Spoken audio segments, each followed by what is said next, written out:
So about 5:45 today, I was at Starbucks getting prepared, and something made me look up from the computer. I was sitting in a seat that I normally tell myself not to sit in because it's too close to the door. And something said look up, and I see a couple of young men passing by. They make kind of a weird eye contact.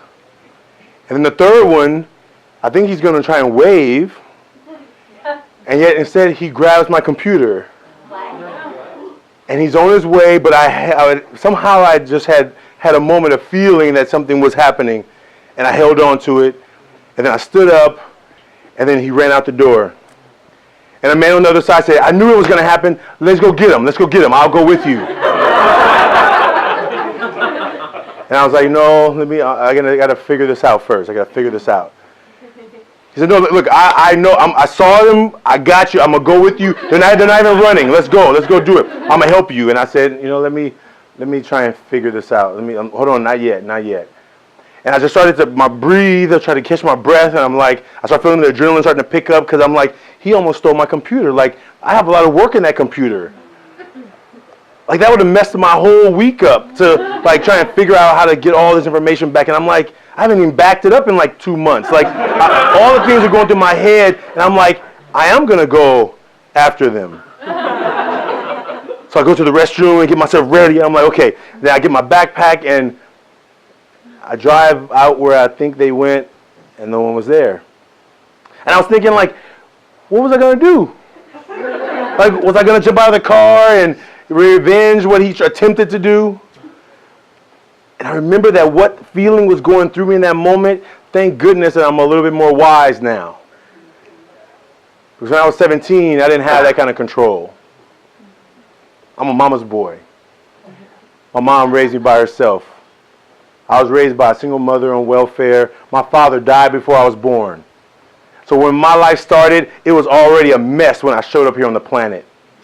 If you had handed me a checklist in the womb and said, hey, how you want this life thing to work out? I would have chosen some very different options. But no one gave me a choice. And so at 17 years old, my mom had just gotten married. I was a wrestler. I had just finished football season, came home from wrestling practice hungry, just looking for some food. Go in the refrigerator, and I hear some arguing happening in her room, and her husband are arguing. She got married when I was maybe 13, 12, I don't know. But I didn't like the guy, so we didn't get along. He was a jerk. He was kind of mean. But I heard my mom say something in that moment that kind of shook me, because she said, I wish you would put your hands on me. Now, if you don't know black women speak, let me tell you what I wish you would means. I wish you would means you better not. And I learned that by testing it out the hard way, right? I wish you would come home late. Oh, I'm so glad you asked me to, because I was actually planning to come home late. I wish you would take the big piece of chicken. Oh, you told me to take it. And it wasn't working out so well. So I knew in that moment that was actually a threat. And so I go around the corner, I turn, and as I turn the corner, I see my mom hit the floor. Now, being the 17-year-old mama's boy that I am, I go into a rage. So I run in the room. I was like, I'll kill you. But this dude was strong. He was big. He held me by my throat against the wall. He was saying to me, what are you going to do about it? What are you going to do about it? I could barely breathe. My mom was like, let him go, let him go, let him go, let him go, let him go. As soon as he let me go, I ran out of the house. Around the corner to my friend's house. I said, give me a gun. He said, what are you talking about? Now, if you knew me at that time, I had already been accepted to Cal Poly San Luis Obispo. I was going to college. I was a 3.9 student. I was not a person who ever touched a gun. That's known, you probably know what to do with a gun, but I wanted one. I knew where to get one, and I was angry enough that I would have figured out how to use it. I get back to my house. I'm parked on the wrong side of the street. The porch is here. I've got the paper bag on my seat. And as I turn to get out of the car and I see the porch of my house, I see the front page of the Oakland Tribune. College-bound senior. life over.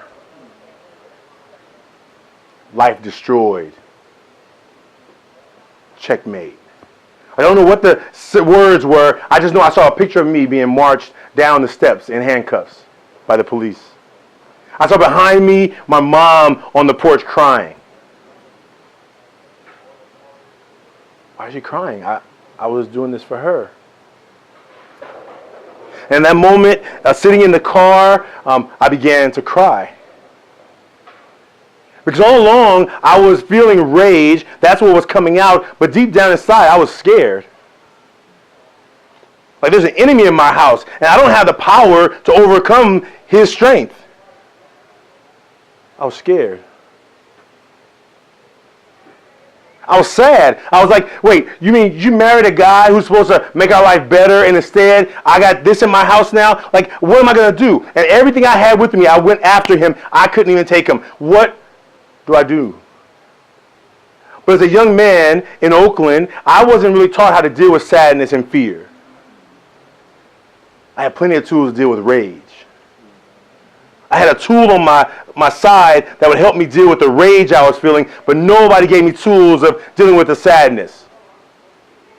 No one gave me tools of dealing with the anger, the fear. And so I sat there and I cried. I don't know how long I cried, but I just know I was just, water was falling down my face, tears. And I go back to my friend's house with the bag, and I hand it to him, and he's like, so what do I got to do with this? And I'm like, man, I didn't do nothing. And it's part of me, like as he looked at me, like I felt weak. I felt like soft. I felt like I should have done something. But I did nothing but cry. And so since that journey of 17 years old, of figuring out what do I do with the emotional overload that comes upon me? What do I do with when I get to a moment where I'm wanting to react with the natural thing that comes to me? How do I shift it? How do I turn it into something else? Today in the United States, out of the 2.2 million people incarcerated, 93% of them are men. 93% of them are men. That would statistically say something is wrong with men. But as a little boy growing up, figuring out what it means to be a man by people on the TV and the movies and people on the streets, I was told how you show you're a man. You be tough. You don't back down. You be dominant. Fear, stuff it away. Sadness, tuck it away. Man up. Grow some balls. And so men, boys, grow up today believing that, hey, I can't show these emotions, so they stuff them. They stuff them. They stuff them. And in a moment of weakness, in a moment of something happens, the rage, which is clearly respected by the video games and the tough man movies and clearly the anger, if you can get angry enough, people will stay away from you. It pops out. And that moment of not being able to decipher, am I sad or am I angry? Am I afraid or am I angry? Like anger takes over. Rage takes over. And in seconds, lives are destroyed. Not just the life of the person who's now locked up for their life, but the life they took, the life they evaded, whatever they did in that moment.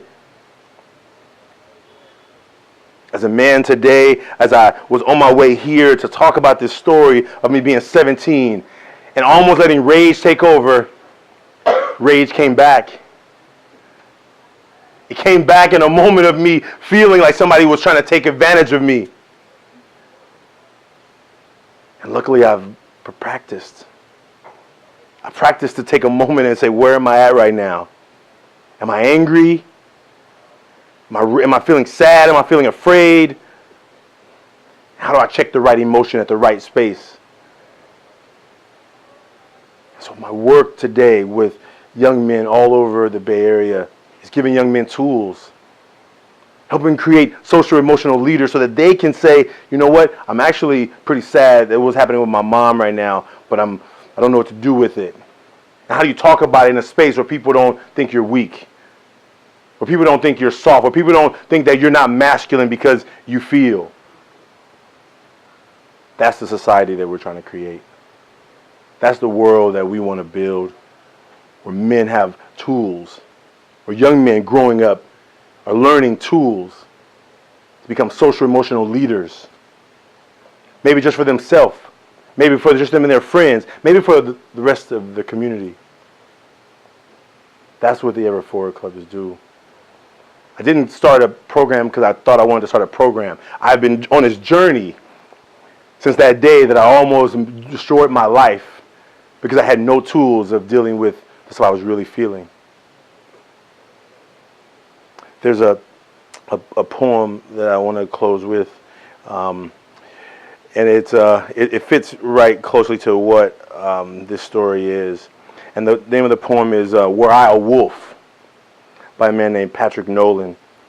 Were I a wolf, solitary tracker of the moon, my padded paws would pummel with urgent rhythmic rise this primal lament that evades my heart.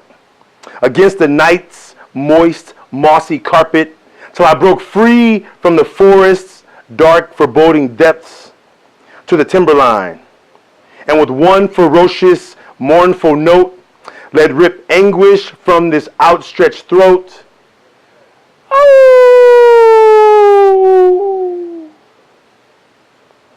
If only I were a wolf, and not this pathetic creature called man, whose broken, gnarled teeth snap closed to grief, too choked by terror of these deep-chested guttural emotions that would devour me whole if I suddenly let go.